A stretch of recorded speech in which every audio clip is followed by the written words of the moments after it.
Olá, minha gente, tudo bem com vocês? Olha, hoje eu quero falar, sabe o quê? Sobre aquele julgamento do Supremo Tribunal Federal, agora, nessa última segunda-feira, a respeito da parametrização do dano moral.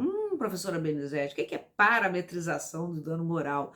Olha, é a reforma trabalhista, mais um elemento aí que eu digo sempre que não é reforma, é deforma da CLT, e que trouxe aqui, vou pegar uma colinha, o título 2, trazendo o dano extrapatrimonial. Minha gente, a indenização pelos danos extrapatrimoniais, elas só existiam no Código Civil, nós bebíamos sempre naquela fonte 927, 925 e por aí afora, e na Constituição Federal.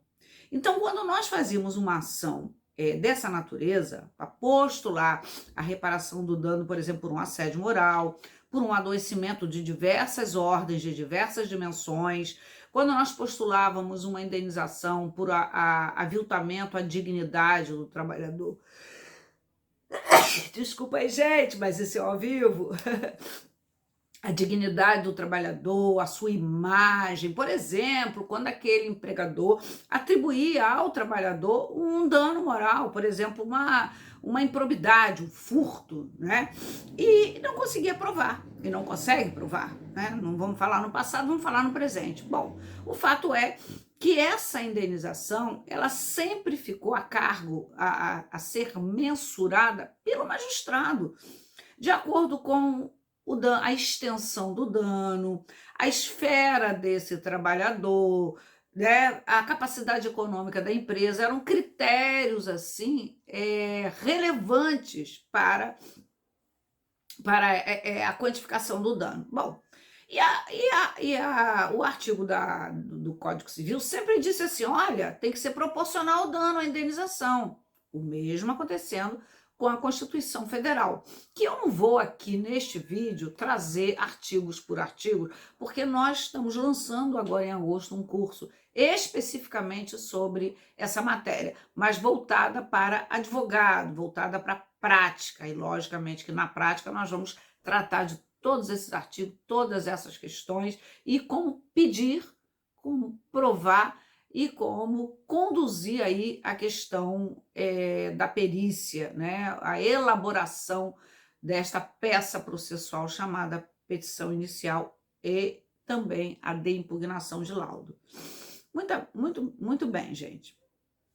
Então, a reforma trabalhista, ela veio trazendo esse título 2, o artigo 223A, e seguintes, e que diz assim, aplica-se às reparações do dano de natureza extrapatrimonial decorrente da relação de trabalho apenas o dispositivo deste título. Bom, quando fala apenas o dispositivo desse título, título 2A, significa dizer lá embaixo que quando o juiz estabelece o dano, ele tem que ficar dentro do que estabelece aqui também esse outro artigo que vai falar de qual é o valor desse dano, que é o seguinte, ofensa de natureza leve até 3 salários, 3 vezes o salário do contratual do ofendido. Vamos falar o empregado aí. De natureza média, até 5 vezes o último salário contratual do ofendido. De natureza grave, até 20 vezes o salário contratual do ofendido. E ofensa de natureza gravíssima, até 5 vezes, 50 vezes o último salário do ofendido. Bom, eu sempre discuti isso, isso é uma aula que eu dou na pós-graduação Lato Sensu, em um dia inteiro de aula, e às vezes em 2 dias, e eu costumo dizer o seguinte, minha gente, se o empregado ganha o salário mínimo, vamos botar R$1.400, e o outro ganha R$10.000, a imagem desses 2 trabalhadores, a dignidade desses 2 trabalhadores, ou o aviltamento a esses 2 trabalhadores, tem que ter o mesmo sentido. Porque não pode um trabalhador valer menos. Claro que isso aqui é um critério aí estabelecido, mas acontece que diz exclusivamente. Então tem que ser aplicado dessa forma. Aqui, desde o início, nós vimos que que fere o princípio aí da igualdade de tratamento. Isso é a primeira coisa que a gente verificou e eu continuo verificando. E o segundo é que não é possível retirar do juiz, do julgador, essa capacidade de interpretação e de análise do conjunto probatório. Porque, veja bem, uma ofensa de natureza grave, o que é uma natureza grave? Vamos imaginar a maculação da imagem de um trabalhador que teve a pecha de ladrão, né, furto de objetos da empresa, e que isso não se comprovou, porque não foi ele. Mas isso se espalhou na pequena comunidade, na cidade, na família dele, e em razão disso ele não consegue mais emprego, ele não consegue frequentar a igreja, ele não consegue frequentar o time de futebol, não consegue frequentar a família, porque ele vai estar sempre sendo olhado e apontado como aquele, entre aspas, não é a expressão tecnicamente correta, que roubou a empresa que ele trabalhava. Então, minha gente, não importa nesse caso se ele era um trabalhador com salário de R$ 1.200, se ele é um trabalhador com salário de R$ 10.000, a imagem dele foi maculada e o sentir dele, o que ele sentiu, a dor causada nele, foi a mesma. Não dá para mensurar a dor. No mesmo sentido, eu falo, quanto equivale o dedo de uma pessoa que perdeu numa engrenagem e que ganha R$ 10.000 e quanto vale o dedo de uma pessoa que perdeu numa engrenagem e que ganha R$ 1.200? Bom, então, neste caso, sempre se discutiu que esse dispositivo e outros, que nós vamos falar oportunamente, são inconstitucionais, porque, primeiro, ele fere o princípio da igualdade de tratamento, e segundo, que a própria Constituição Federal ela vai tratar que a indenização ela tem que ser proporcional ao dano, ela tem que ser adequada com uma perspectiva de caráter pedagógico e de caráter que minimize a dor desse trabalhador e, de certa forma, penalize a empresa de forma pedagógica. Muito bem. Agora, recentemente, vou pegar uma colinha aqui, isso aconteceu agora, tem uma semana do dia que eu estou gravando esse vídeo, foi julgado aí a ação direta de inconstitucionalidade, são várias, né? A 6050, a 6069 e 6082. Dentre elas, aquela que trata do dano ricochete, mas que eu vou falar no outro vídeo. O que é dano ricochete, né? Bom, nesse caso, o ministro Gilmar Mendes, que foi o relator da ação, ele não declarou inconstitucional esses dispositivos da parametrização, ou seja, esse dispositivo que eu acabei de ler, que estabelece patamar mínimo e máximo de acordo com o salário do trabalhador, independente da avaliação em concreto de cada caso. Ele, na verdade, ele não declarou inconstitucional, mas ele foi vencido pela Rosa Weber e também pelo ministro Fachin.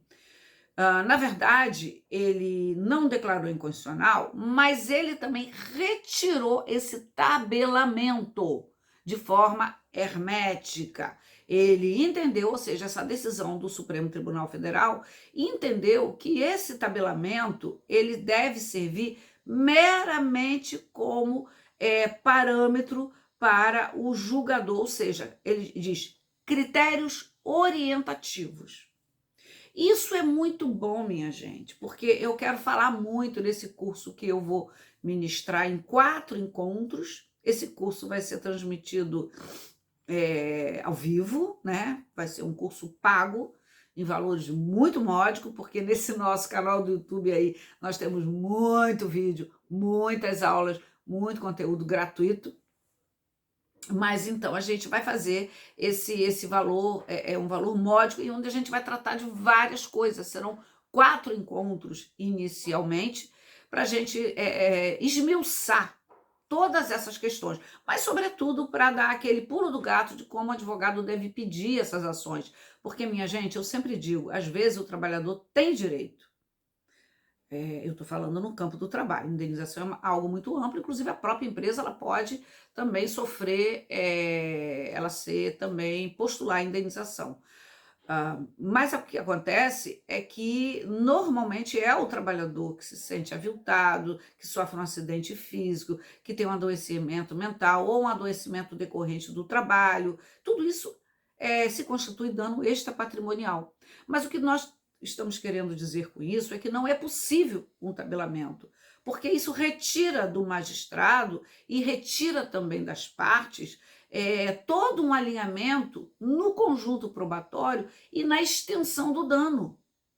Eu tenho ações em que, por surdez de empregado, uma surdez definitiva, foi atribuído um valor aí acima de 500 salários mínimos. Por exemplo, eu tenho nesse caso no meu escritório. E eu já tenho caso de uma pessoa que ficou cega de um olho, que foi atribuído pifiamente o valor de 10 mil reais. E agora a gente vem lutando desde a entrada em vigor dessa lei 13.467 de 2017, que eu chamo de famigerada, reforma trabalhista, né? Que de reforma ela não tem nada. Eu digo que isso daí a gente vem brigando contra essa parametrização. E todas as minhas ações que eu entro, minha gente, é uma das coisas que a gente faz muito no escritório, é a ação de reparação de dano, e depois eu vou fazer um vídeo do que são os danos, efetivamente quais os tipos de dano que são passíveis de uma postulação em juízo de indenização. E a gente tem sempre brigado muito com isso, porque não é possível se produzir uma boa prova, mostrar a extensão do dano, o aviltamento à saúde, à dignidade, à incapacidade permanente, à incapacidade relativa, à incapacidade para certos atos da vida social do trabalhador, e o tribunal ou o Estado, na pessoa do juiz, atribuir uma pífia indenização aí, às vezes de 10 mil reais, de 20 mil, de 50 mil reais. Então são lutas que a gente, na advocacia e na vida acadêmica, a gente vai formulando aí diversas teorias. Bom, minha gente, eu vou ficar por aqui nesse vídeo, para ele não ficar muito longo, mas eu prometo para vocês um vídeo sobre o desdobramento desse julgamento para falar do dano em ricochete, ok? Até a próxima.